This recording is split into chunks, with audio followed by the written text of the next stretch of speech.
Good morning, and welcome to All Faiths Unitarian Congregation. My name is Greg Monk, and I will be leading service today. Here you will find a diverse and inclusive spiritual community where we welcome people with many beliefs. You can bring your whole self, your full identity, your questioning mind, and your expansive heart. At All Faiths, we have more than one way of experiencing the world and understanding the sacred. No matter who you are, wherever you are on your spiritual journey, and no matter whom you love, you are truly welcome here. Anyone visiting for the first or second time today? Welcome. And we are glad that you are with us today. If you'd like to know more about All Faiths, please see Fran Way there after our service in the Welcoming Center just behind the folding doors. Or please feel free to visit our website, www.allfaithsuu.org. I have a few announcements. There is no child or youth program in October. Most meetings have been canceled also in October. There is a board meeting Wednesday the 19th at 1 p.m. And Sundays at 9:15 a.m. there will be News Talk with Ray Ellis. Are there any announcements I have missed? I think that's the ones I have. If not, then please rise in body or spirit as we sing together hymn number 361, Enter, Rejoice, and Come In. The words are on the back of your order of service.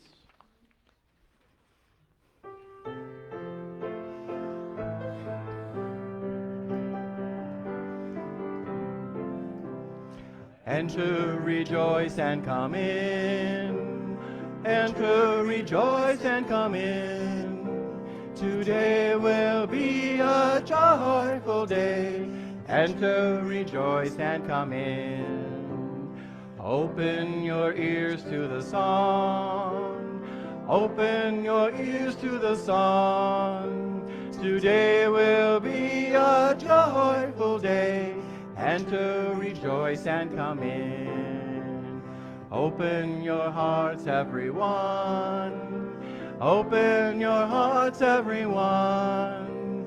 Today will be a joyful day. Enter, rejoice, and come in. Don't be afraid of some change. Don't be afraid of some change.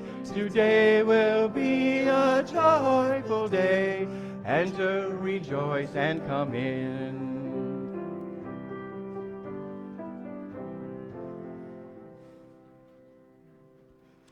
I have asked Michelle Gemma to come forward and to light our chalice, and as she does so, please join in reciting the words you'll find also on your order of service. As we light our chalice, let us remember that we are all one human family with a duty to care for others in whatever way that we can. Thank you. And if we would now please join in singing Go Now in Peace. Are we not? We're not doing that. I'm sorry. We still want peace, but we want you to stay. Okay. Good morning. This is a time when we share our joys and sorrows with each other, and I just want to express a great appreciation to all of you who have been helping others, who've been hosting people and who are out of their homes. We have many people who have invited people into their homes at times of need. And this is the beauty of our All Faiths family. We just really do take care of each other. And now I invite you, if you have any joys and sorrows, to come forward and share them with us. And we'd really welcome some joys too.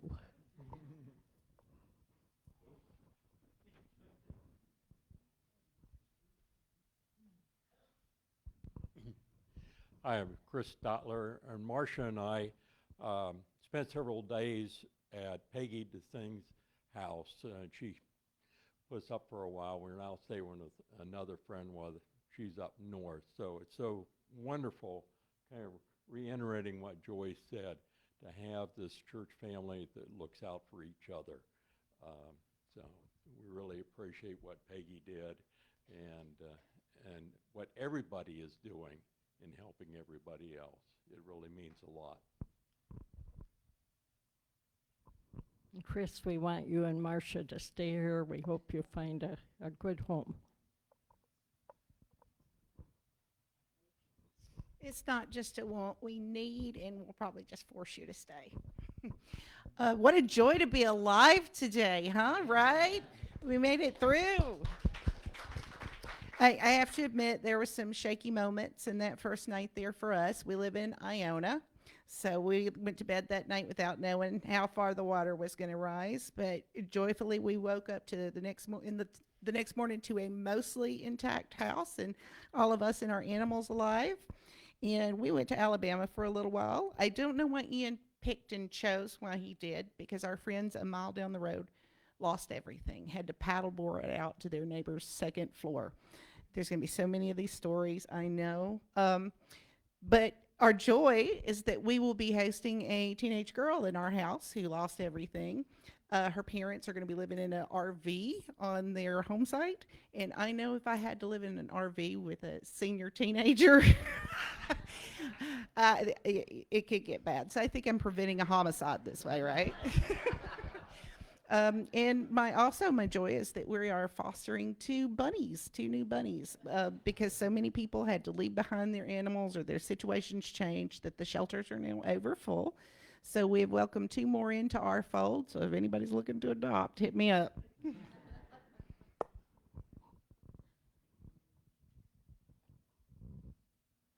I'm going to light a candle for my niece and her husband.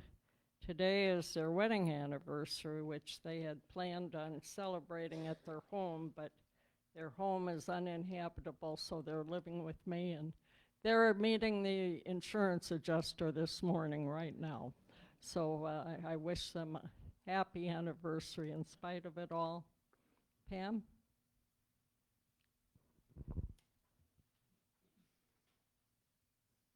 Yeah, trying to find the bright side, of all of this, and we are real thankful. We had no damage to the house, no flooding, but a lot of beautiful trees. But in the scheme of things, that's nothing to what a lot of people have.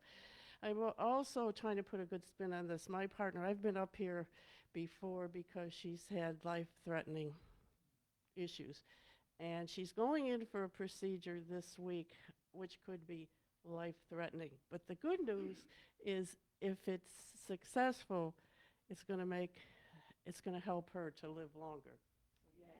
Yay. So.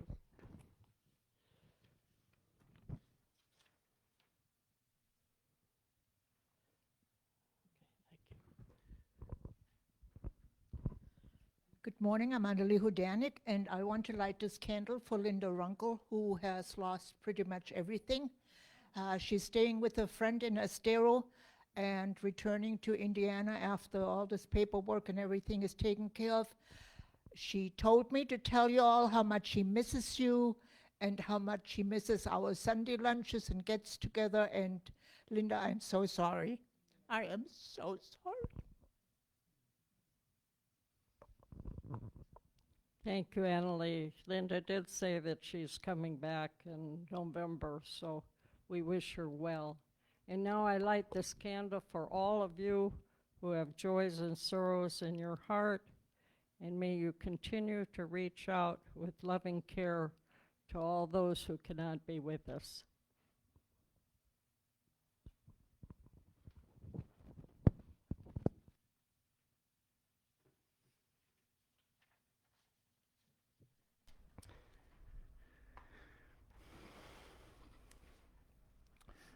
Now I would like to ask everyone to close your eyes, take a deep breath, and let us turn our minds and our hearts to today's service and to contemplate our blessings.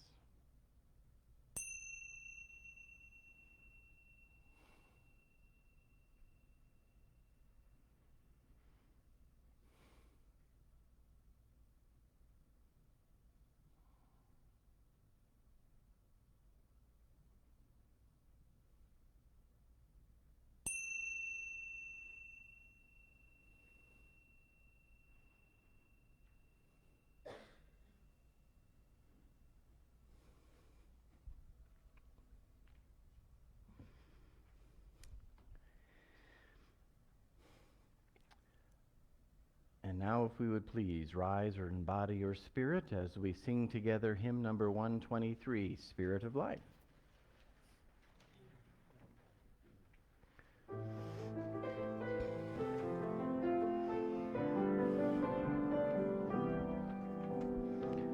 Words are also here.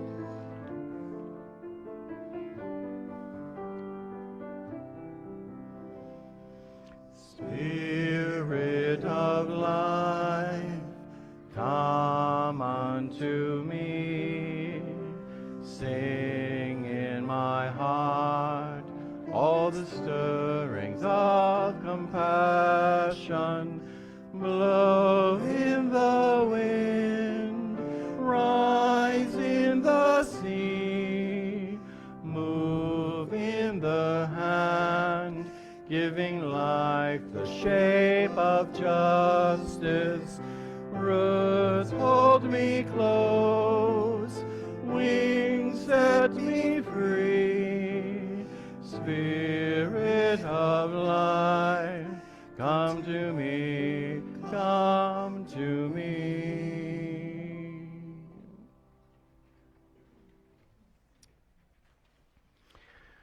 Our opening words this morning are rather brief, but I think powerful, by Princess Diana. HIV does not make people dangerous to know, so you can shake their hands and give them a hug. Heaven knows they need it.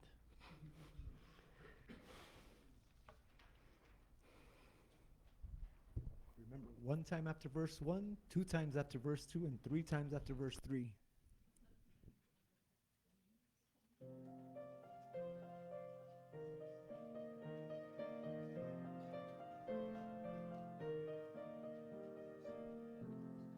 Love is but a song we sing, and fear's the way we die. You can make the mountains bring, or make the angels cry.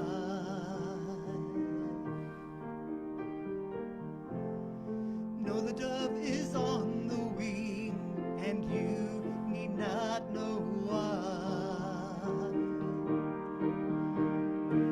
Come on, people now, smile on each other, everybody get together, try to love one another right now.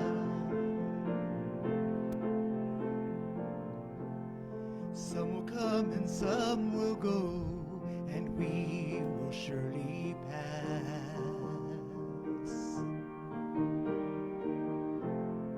When the one who left us here returns for us at last,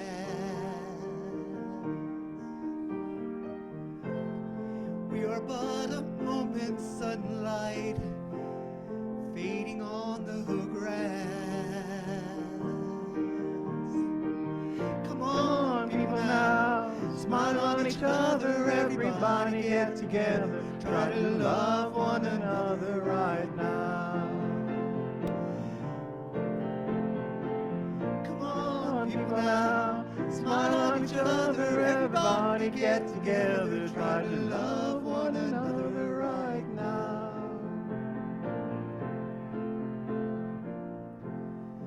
If you heard the song I sing, you must understand.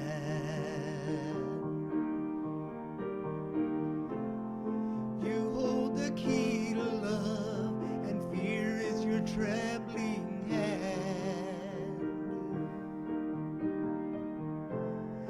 Oki unlocks them both, you know it's your command. Come on, people now, smile on each other, everybody get together, try to love one another right now. Come on, people now, smile on each other, everybody get together, try to love one another right now. Come on, people now, smile on each other, everybody get together, try to love one another right now. Right now, right now.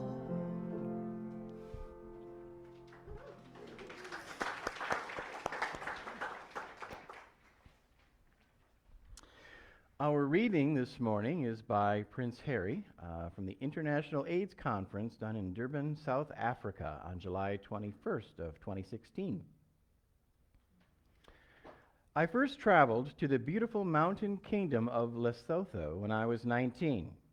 This stunning country is home to some of the most breathtaking scenery on earth, but it is also home to some of the world's most vulnerable young people. On that first visit, and many others over the last 13 years, I have met countless young people who know little of what it means to be a child.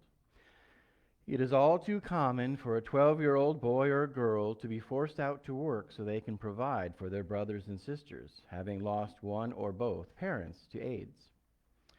When my friend, Prince Ciso and I founded Senebale, we saw early on that children living with HIV grapple with several medical, emotional, and social challenges all at once. We knew that just focusing on the physical effects of the disease wasn't enough. A child with unaddressed depression or traumatic stress from bereavement, poverty, and discrimination is not a child who is likely to stick with their treatment program. I have spent the last few days visiting our new fun words in this one, Momahato Children's Center near Maseru. Our team there creates a safe and open environment where young people are encouraged to share their experiences of living with HIV, often for the first time, with their peers. Over the last decade, working in Lesotho, I have seen firsthand the amazing progress that has been made in treating the physical and mental effects of HIV.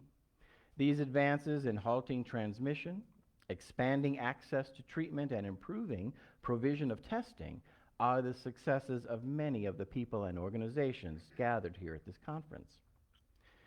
At the time of the first International AIDS Conference, HIV was a death sentence. Treatment was not widely available in the developed world, let alone in poorer regions. Stigma kept HIV-positive people from talking openly about their condition and kept vulnerable people from having the courage to step into a clinic and ask for a test. But thanks to the work of leaders in the fight against HIV, people like Nelson Mandela, Sir Elton John, the brave activists of TAG and ACT UP, people like Dr. Peter Piot, and like my mother, Princess Diana, we have made huge progress. When my mother held the hand of a man dying of AIDS in an East London hospital, no one could have imagined that just over a quarter of a century later, treatment would exist that could see HIV-positive people live full, healthy, long, loving lives. But we now face a new risk, the risk of complacency. As people with HIV live longer, AIDS is a topic that has drifted from the headlines. And with that drift of attention, we risk a real drift of funding and of action to beat the virus. We cannot lose the sense of urgency because, despite all the progress we have made, HIV remains among the most pressing and urgent of global challenges. So it is time for a new generation of leaders to step forward. It is time for us to step up to make sure no young person feels any shame in asking for an HIV test.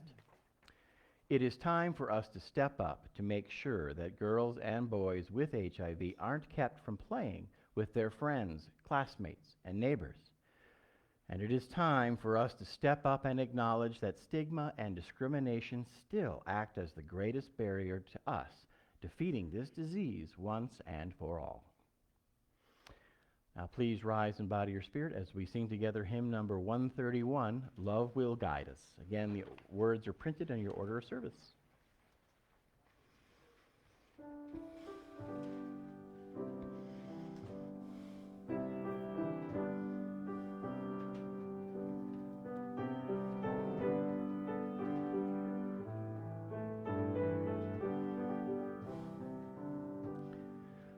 Love will guide us, peace has dried us, hope inside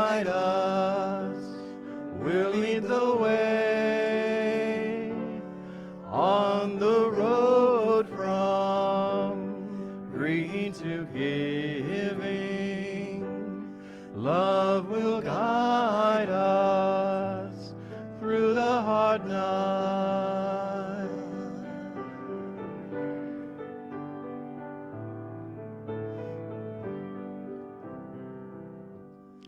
If you cannot sing like angels, if you cannot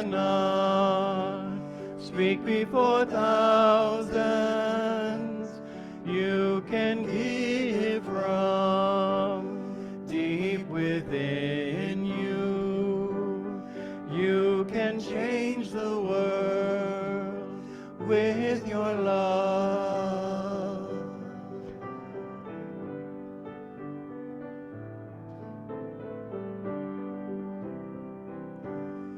Love will guide us, peace has tried us, hope inside us will lead the way on the road from greed to giving.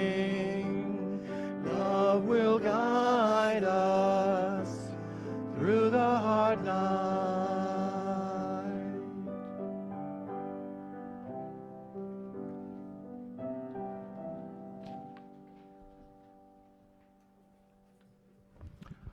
I have asked Joyce Schaefer to come up and to introduce our speaker this morning. As you know, or don't know, because some of you are new, our congregation's been supporting the McGregor Clinic for many years. I'm the liaison right now, but before me was Dale Weber, and we have Lewis Robinson was on the board, and so was Bill Snyder, and so was I. And it's a wonderful clinic, and they do so much good for our community. It's my great pleasure to introduce Amy Zamont.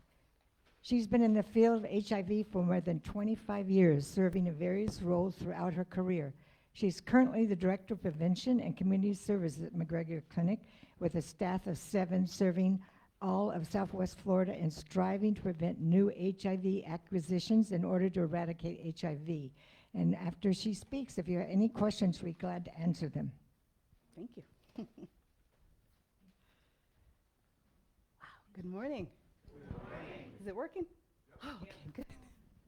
You guys are so fancy with this technology. I'm just used to holding a microphone. Well, I don't stay still, so it's actually good that I'm not holding a microphone. But as she said, my name is Amy.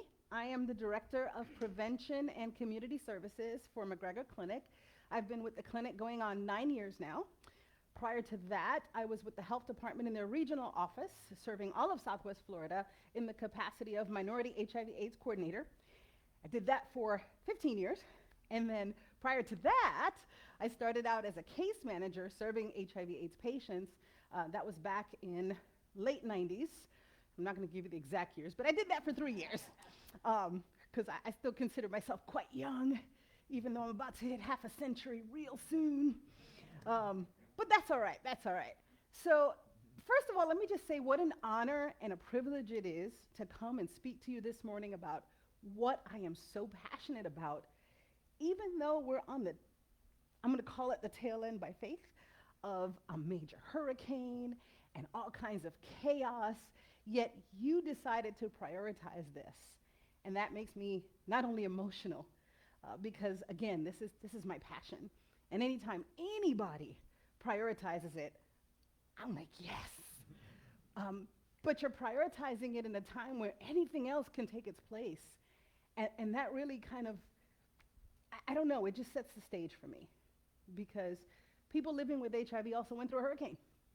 People living with HIV have been displaced. People living with HIV had to give up a lot of their belongings and are going to have to find stuff like everybody else. But unfortunately, they're going to hit some roadblocks that perhaps others won't. Because even today, the words that you read from Prince Harry, they're still true for so many. Stigma is real. People living with HIV, and I'm choosing my words very carefully. They're not dying from. They're living with HIV, still face stigma, still face ignorance, still face hurt, still face hate, still face judgment. And I am so proud of my organization because we are at the forefront. We stand in the gap and we say, we're not going to judge you here. We're going to be here for you. Our motto for our clinic is giving voice to patient choice. And that motto didn't come by accident. It came because when the clinic was established back in 1999, many people living with HIV didn't have a voice. Unless you were really loud and rowdy, like individuals who were part of like ACT UP, if any of you recall that group, it was a very loud, boisterous, activist group. But if you weren't part of that group, nobody was listening. If you weren't part of that group, nobody wanted to hear you. You were not only not heard, you were specifically, intentionally ignored. You were intentionally cast aside. And while we have come an amazingly long way from there, I'm going to tell you things are better, some things still remain the same. And it's the challenge that my team faces every day. The clinic, as I said, has been around since 1999. It was actually created because the patients said, we have to have a choice in somewhere to go. We can't just go wherever anybody wants to throw us. And the health department, unfortunately, due to funding and bureaucracy, was going to be closing its HIV services. And they said, that can't be. We need to have a clinic. And so our former CEO said, I'll take up the challenge. And it was quite the challenge, but the doors finally opened. And it started out, believe it or not, in her home. Didn't have a location yet. And over time, it grew, programs grew, and they got better. Because, you know, when you start something, you're going to mess it up when you first start, right? Anybody who's ever owned a business can attest to that one. And so there were things that went wrong, but all right from the beginning, it was about the patients. It was about serving their needs. And in the early days, you know, medication before 1995 just delayed the inevitable. The medications were strong and they were toxic. And it was really about practicing medicine. It was really about, let's just find whatever we can do to help people just survive. It wasn't even about living, it was about surviving. And then in about 1995, there came these medication class called protease inhibitors, and it changed the game. And so what was once a death sentence was no longer a death sentence. People could live. Now, quality of life was still debatable, but they were living. It gave us a chance. And so people started living. The care looked different because the care in the beginning really resembled hospice care. And it was hospice care that didn't have a timeline. You know, most people were told you're going to last maybe 6 months, get your affairs in order, right? And now it was like, oh, wait, you're going to live, you're going to be all right. Not only are you going to live, but you're going to get better. And so we went from patients having to take 20, 30 pills on really strict regimen with lots and lots of side effects. I remember when I was a case manager, part of my job really was to help people organize their medications because you had the strong toxic HIV medications. You had to take prophylactic medications to prevent getting other infections. And then on top of that, you had to take medications for all the side effects that we knew the medications were going to give you. So I had patients who were taking 30, 40, 50 pills a day. And then here's the trick. This is why it was, you know, case managers had to help with this. Because some medications you had to take 3 or 4 times a day, right? But you had to take them with food, some without food, some with water. Had some of the meals had to be fatty foods, but then other pills had to be with something very light, like a yogurt. And then you had to calculate side effects, right? So you knew for a fact this one was going to give you explosive diarrhea, so you had to time that one right so you could still function in society, right? Like, you know, nobody took that just before coming to church, right? And then you had the pills that you knew kind of gave you headaches, and you had the pills that you knew for a fact it was going to give you dry mouth, so you had to make sure you had your water ready. And all these different factors, There were pills that gave you nightmares, there were pills that gave you daymares. And you had to sit and balance all of that, and then you couldn't miss, which means you had to interrupt your sleep. And so we had to help them set timers. And remember, cell phones weren't all that fancy just yet, right? So we had to set timers, and we had to create regimen, and we had pill boxes up the wazoo. Fast forward that to today. For somebody who's brand new, we're talking 1 pill once a day, little to no side effects. Isn't that crazy? That's awesome. Awesome. Completely manageable. Isn't that amazing? Amazing. And then here's the coolest part. What we learn, because with diseases, you learn, right? You learn with people. We learned that not only were they going to live longer, if you get them early enough on treatment, that's like any illness, right? If you get them early enough, that person's going to live the exact same lifespan they were destined to live had they not been infected with HIV.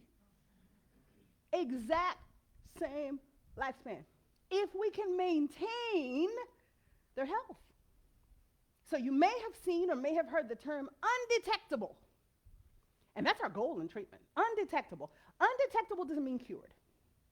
Ladies and gentlemen, we still don't have a cure for HIV. But what we learned is if we can get the amount of virus in your body so low that our test will tell us it's still there, I just can't give you the number, kind of like low blood sugar, right? I live with 2 diabetics, and when that machine says error low, we panic. Now, if they had such a machine for HIV, and that thing said error low, I'd be like, woohoo! Because we want that number low. Because if that number stays low, which means you're undetectable, I can barely tell that you have HIV. Now, I can't tell just looking at you, right? Can't tell just looking at me, right? Because we can't see HIV. It's happening inside. But what I mean by that is we're talking about longevity of life, high quality of life, the ability to work, the ability to love, the ability to get married, even the ability for women of childbearing age to have children. Were you aware that if the woman is undetectable, HIV positive, it is hot if she takes the medication the way she's supposed to, she can have a baby who's HIV negative. There was a time we were telling women, don't do it. Now we're like, do what you want. If you can afford it, you go right ahead. Kids are expensive. So if you can afford it, you do your thing. And we can help you guarantee that baby's going to be healthy. But we couldn't do that 40 years ago. We couldn't do that. There was a hopelessness that existed 40 years ago. And over time, by learning and educating ourselves and asking questions and trying new things and working with our patients, because that's a whole new concept, right? Working with your patients, asking your patient, is this working for you? Take a whole new approach. Man, lives are being spared. When we say it's not a death sentence, I'm going to give you a little secret. HIV is easier to manage than diabetes, high cholesterol, high blood pressure, and cancer combined. Easy to manage. In fact, when we get new patients, we tell them all the time, you're definitely, if you do what we are working on, what we tell you to do, you're not going to die from this. Can't guarantee you're not going to die from other stuff, but you're definitely not going to die from this. And so the number of deaths that are HIV related have decreased tremendously. Have it gone to zero? No. Because people have free will. Not everybody follows their regimen. I'm really bad at taking vitamins. And vitamins are supposed to be good for you, right? Oh my God, I'm horrible.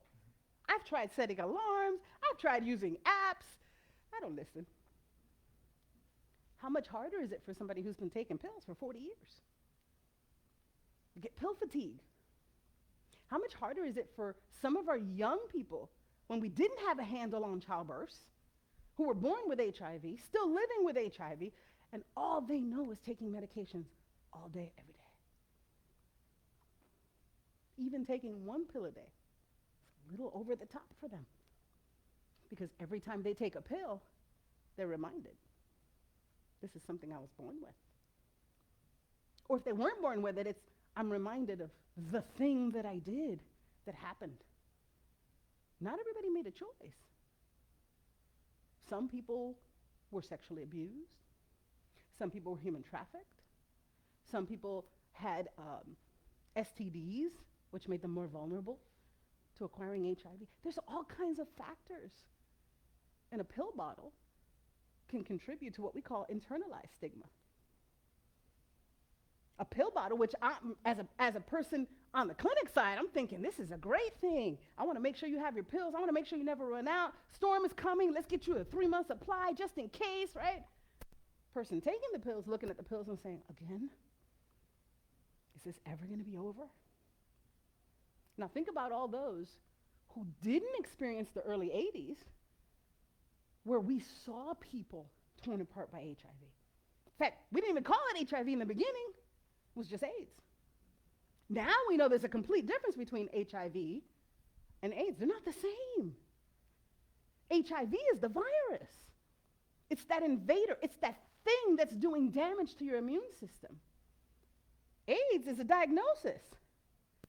It's a diagnosis that you get when your immune system has reached such a level that it can't fight. Can you reverse that? Absolutely. But you know how we contribute to stigma? Once you have an AIDS diagnosis, we never take that away. Forever and ever, statistical purposes, even if you get better, even if you become undetectable, you're still an AIDS number. And so when you look at your paperwork, your diagnosis code says AIDS. But you're better. You're doing well. Case manager says you're going to live the lifespan you were meant to live. But you go to the doctor and your paperwork says, and your medical bills say, and you're paying a copay that has a code on it, and you're looking at a bottle, and you've been doing this now for 30 years. Now, is that abnormal? No, of course not. I told you I live with 2 diabetics. My sister is 30 years old. She was diagnosed with type 1 diabetes at age 11. She doesn't do pills. She has to do shots. She's insulin dependent. I can guarantee you, living witness, from age 11 to age 30, we've had some non-compliant times. Particularly when she was going through puberty. Whoo, that was a fight. Holy moly, don't tell her, but I did not like her through her puberty years. Oh my goodness. Now remember, HIV is easier to manage. But you know what's funny? I can talk about her diabetes anywhere, and nobody's going to judge her. But if I had said my sister was diagnosed with HIV at age 11, whole different brain scan goes on. Now, this room, not so much, because you guys are awesome. But there have been forums when I talk about patients, and the entire mood of the room changes. You know why? Because immediately in our society, we go to, how'd they get it? We start thinking, we start imagining. Imagination's good, but not when it's judging others. And to the person standing there, sitting there, living this experience of HIV, how do you think it makes them feel? There was a sociological study. I'm an educator at heart, so I'm going to keep giving you tidbits of information, okay? There was a study done. I wish I could remember where. I was taught about it in my first year. And I told you I've been doing this a long time. The study was done where they were talking about diagnoses. And so the study researchers would sit with different people, just randomly, and share diagnoses. Whatever the conversation was that prompted the confidentiality, and then the person would disclose a status. They would say, oh, blah, blah, blah, and I'm diabetic. Blah, blah, blah, and I have herpes. Blah, blah, blah, and I have high blood pressure, whatever that was. And what they found across the board, didn't matter the socioeconomic status, the race, the age of the person receiving the information. Anything that they said, oh, so-and-so and I have cancer, physical response was to lean in. Oh, I'm so sorry. My sister has that. Oh, that must be tough. Lean in. Whatever the response was. But when they said specifically HIV or AIDS, immediately, regardless of what came out of their mouth, physical response was to move back. 100% of the time. Physical response. It didn't matter if they were saying, I'm so sorry. It was, oh, I'm so sorry. Oh, I've heard of that. Physical response. Now, we're hearing nice words. Physical response is to move back. How do you think it makes you feel if it were your disclosure? But we say things like, people with HIV should tell other people. It shouldn't be a secret. This is 40 years later. We should be comfortable with HIV now. You know why we're not comfortable? We don't talk about it. You know why we don't talk about it? I'm going to tell you. I'm going to use a word. There is a child here. She good? I'm going to use a word. It's not a bad word, but we make it a bad word, okay? I'm going to tell you why. Because here in the United States, the number one means of transmission for HIV, sex. I said sex in church. What? But that's why we don't talk about it. Because we are a society that's not comfortable with sex and sexuality. We'd rather politicize it than address it. Thanksgiving's coming up. Is anybody planning on talking about sex at Thanksgiving? Anybody? Because if you are, I want to be at your house. Just saying, okay? Just saying. It's not normal conversation. It's usually taboo. And because we don't talk about it normally, anything related to it is hush-hush. Anything related to it is secret. We do it on the down low. We do it, in the closet. Anything sexual, right? We do it in the closet. We do it behind closed doors. For some, it's go talk to your father. Others, it's go talk to your mother. In my house, it was go talk to your auntie. Lots of nieces and nephews, they come to me. But that's okay, because I have a job where I get to talk penis and vagina all day long, every day. And I get paid to do that. What? Woo! I wish I got paid by the word, man. Woo! What a bonus. But I had to get comfortable with that. I had to be comfortable. And it's hard to do that because we're not a society that's comfortable with sex and sexuality. Think about the words that you were taught, okay, what age you are, for body parts. I bet you it wasn't breast, penis, and vagina. Tatas, boom booms, the down there, the wee-wees, right? The list goes on. But we were taught those things because we're not comfortable. The reality, it's a breast, it's a penis, it's a vagina. That's actually the clinical term. It's in medical books.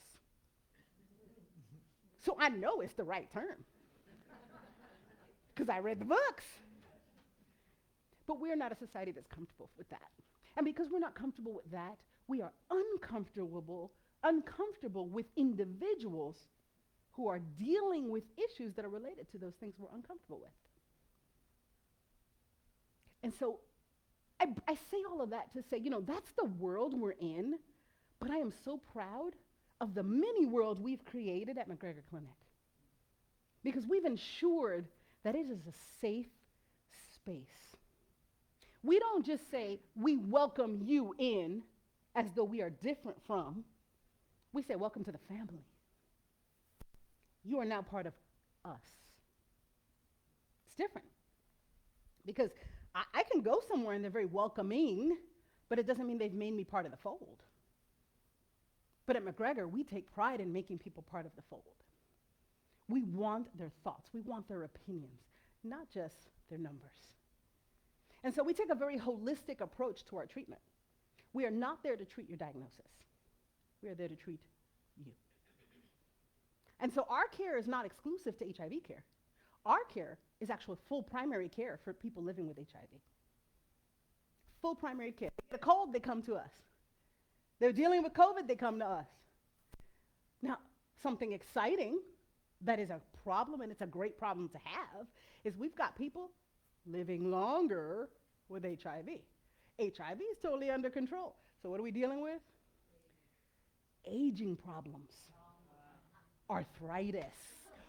Oh my God, side note, I was diagnosed with arthritis. Whoo, that getting up and sit down and get up and sit down, I'm praying for y'all. Woo, that's rough. Whoo, that made me work out.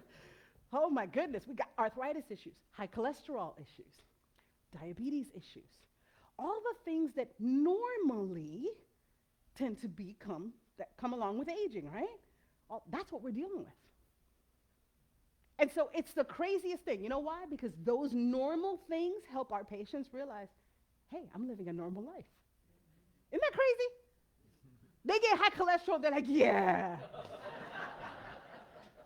It still blows my mind. But I have to put it in context. 20 years ago, they were told, you're not going to make it this far. I was talking with somebody the other day, and she just lost her mom. Her mom was 50. And she had HIV, among other things. And we believe, I didn't even ask what the cause of death was. I know that it wasn't HIV related. But I believe her body just got tired of all these other illnesses on top of the other. But she was told she was going to die before she hit 25. And so her daughter's talking to me, and do you know what she said? I'm not sad about my mom going. She needed rest.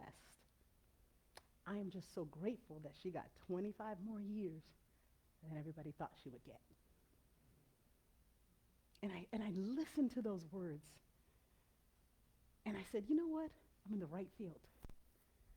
I have an awesome job.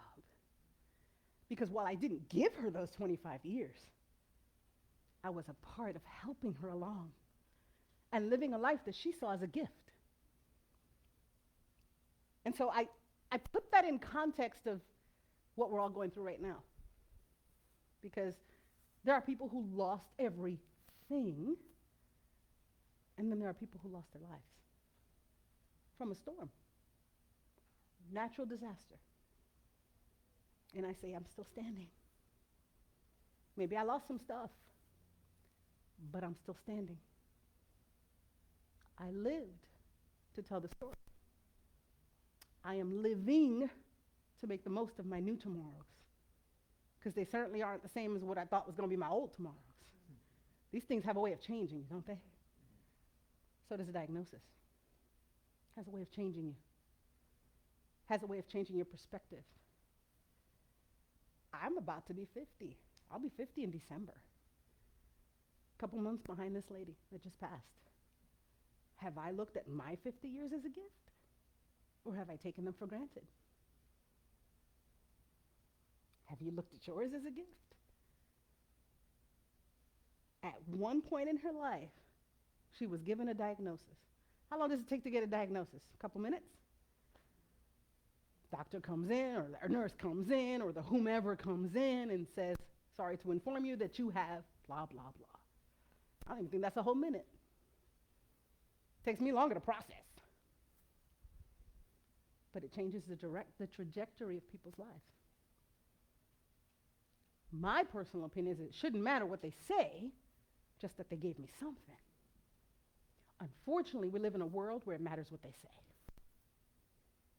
Because I didn't think when they said you have arthritis in your knees, I didn't think I was going to die. But how many people today, 2022, if we say to them, tested positive for HIV, the first thing in their mind is going to be, I'm going to die. And I've already told you it's not a death sentence, right? I already told you 1 pill once a day, little to no side effects, going to live a regular life, right? And I guarantee you, if you're the one sitting in front of the doctor's office, because of what we've been ingrained with, even if it goes away, one moment you're going to think, I'm going to die. That changes you. But thankfully, and there are many, I'm not going to say we're the only ones, I am going to say we're the best. And I believe it, okay? But we have an organization where we come and we remind you, you know, you're not going to die. You're going to get cared for, and we're going to walk alongside you. We're not going to tell you what to do. We're going to tell you what's going to work for you. And then we're going to say, what do you want to do? And whatever you say you want to do, we're going to walk alongside you and we're going to help you do it. So we go beyond just doctors and nurses. We have case managers. And now we have 10 case managers who walk with you to work through paperwork. Anybody ever had trouble with paperwork? Oh, FEMA, need I say more? Oh my gosh. Paperwork, we walk alongside you with that. And you know what's funny? Other illnesses don't even have this. We do. We help you fill out applications. If something's going on with your housing, we help you figure that out. You need funding because, medication costs are pretty expensive, and some medications we can cover, and there's other ones because of, income and all these circumstances, maybe we can't we're gonna get you help with copays. I wish somebody would get me help with copays. Just saying. Just saying. I know that there are diabetics who stop taking medication because of copays, and that's life-threatening. I'm sure I'm not telling you anything you guys haven't experienced or even heard about. We do that. We help with copays, we help with deductibles, we even help paying insurance premiums because we want to keep you alive. Not just alive, but healthy. Then we have a food pantry because, sometimes I don't need a hand out, but I need a little pat on the back, a little nudge, a little help. So we have a small food pantry. Lately, since COVID, we can't keep the shelves stocked. Life is, anybody having a hard time? Is it just me? Do I need to come move in with you? Because, man, groceries, man, they're expensive.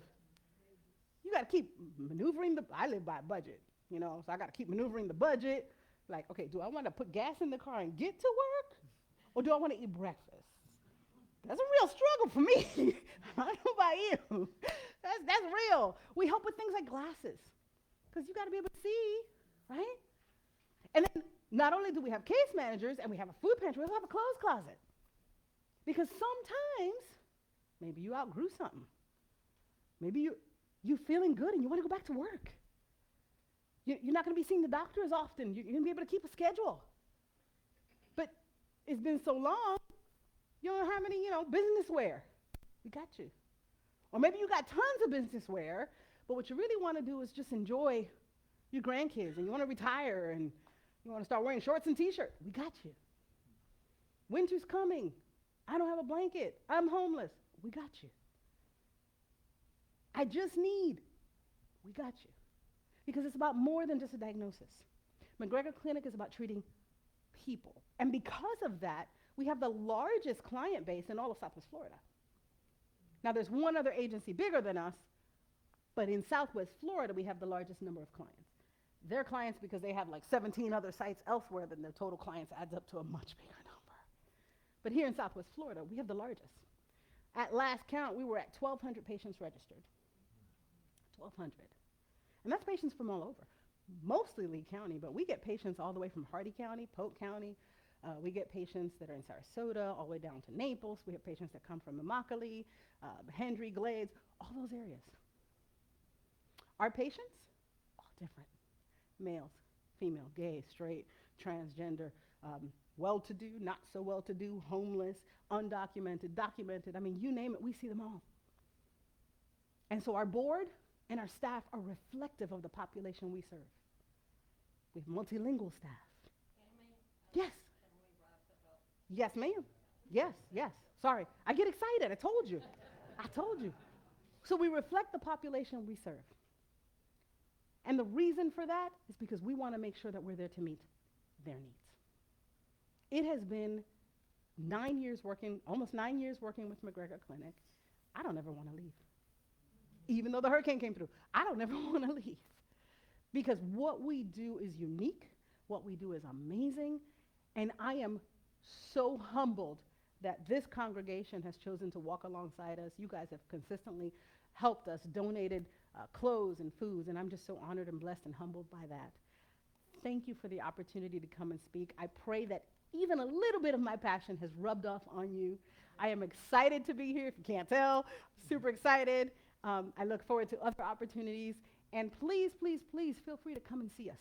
Come take a tour. Love to show you our facilities. If you ever see our mobile unit out, we do mobile unit testing and education. Come see us. Any questions for me? I am here. Thank you, thank you, thank you.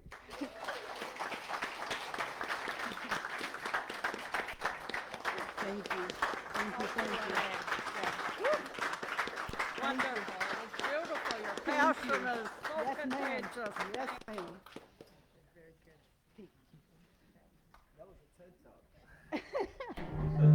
Woo!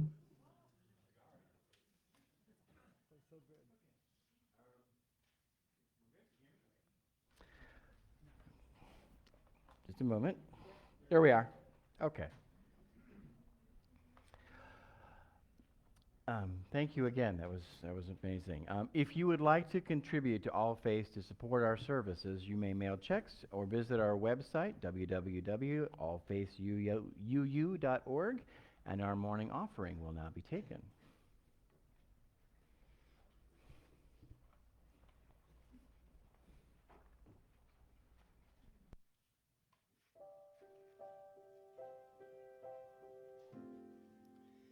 Kiss today goodbye, the sweetness and the sorrow. Wish me luck the same to you, but I can't regret what I did for love, what I did for love. Look, my eyes are dry. The gift was ours to borrow. It's as if we always knew, and I won't forget what I did for love, what I did for love. Gone, love is never gone. As we travel on, love's what we'll remember. Kiss today goodbye, and point me toward tomorrow. We did what we had to do.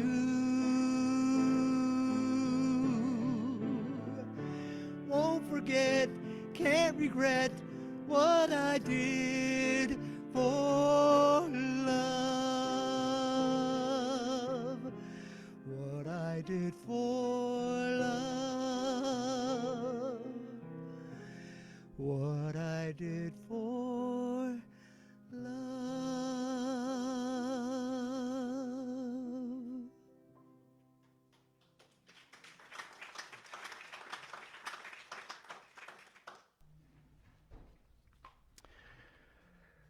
Our closing words are also from Prince Harry, continuing from before. What I have seen in the last few days in Lesotho gives me huge confidence that we will rise to this challenge. Seeing young people who have so little, yet who work so hard to support their friends and educate their families about HIV continues to inspire all of us at Centiball. They are why I care so much about this fight. I hope that their stories of courage, and not just the huge problems that they face, can inspire all of you as well. What I believe is that we cannot beat HIV without giving young people in every country the voice they deserve. Without education and without empowerment, HIV will win. But just imagine what would happen if in places like Lesotho and throughout Africa, children were given the tools to protect their health, to speak out against stigma and discrimination, and to support their friends and family. In helping young people to fight HIV, we would not just be ending this epidemic. We could change the direction of history for an entire generation.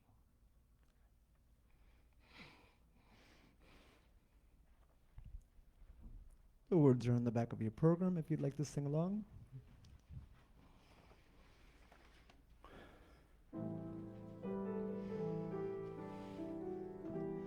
This one I'll never sell, they'll never understand.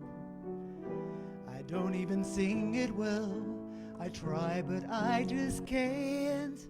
And I sing it every night, and I fight to keep it in, 'cause this one's for you, this one's for you.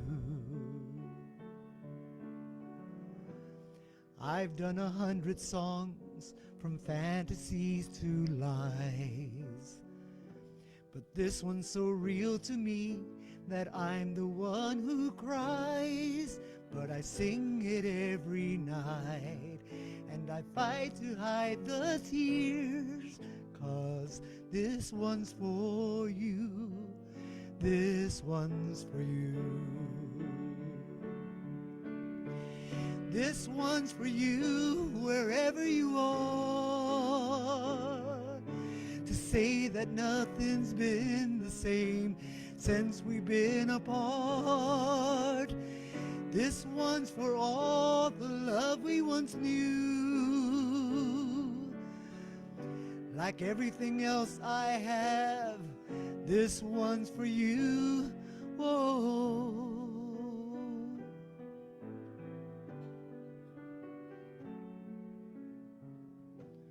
I've got it all, it seems, for all it seems to me.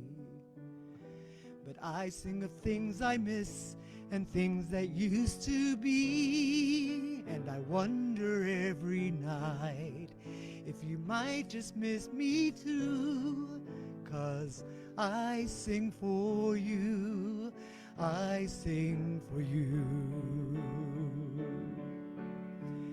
This one's for you, wherever I go, to say the things I should have said, things that you should know.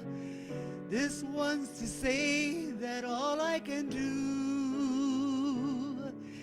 is hope that you will hear me sing, 'cause this one's for you. Whoa, this one's for you, wherever you are, to say that nothing's been the same since we've been apart.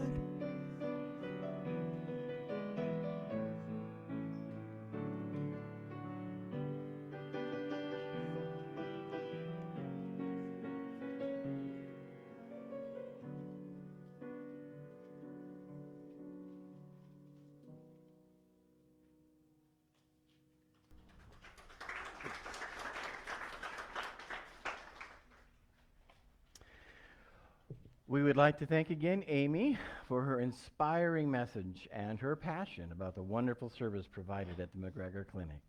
We'd also like to thank Joyce Schaefer for her many years of taking our monthly collections of food and clothing to the McGregor Clinic. I'd like to thank Carlos for the music, Regina on camera, Brad on sound, Joe Gayton, our sexton, again Joyce for the flowers, and Linda Bigelow for our hospitality, as well as our friendly greeters. It is good to be connected and to stay together in any way we can. As Michelle comes forward to extinguish our chalice, please join in reciting the words you'll find written again on your order of service. We extinguish this flame, but not the light of truth, the warmth of community, or the fire of commitment. These we carry in our hearts and out into the world. Go now in peace. Join us later if you'd like in the social hall for coffee, cookies, and conversation.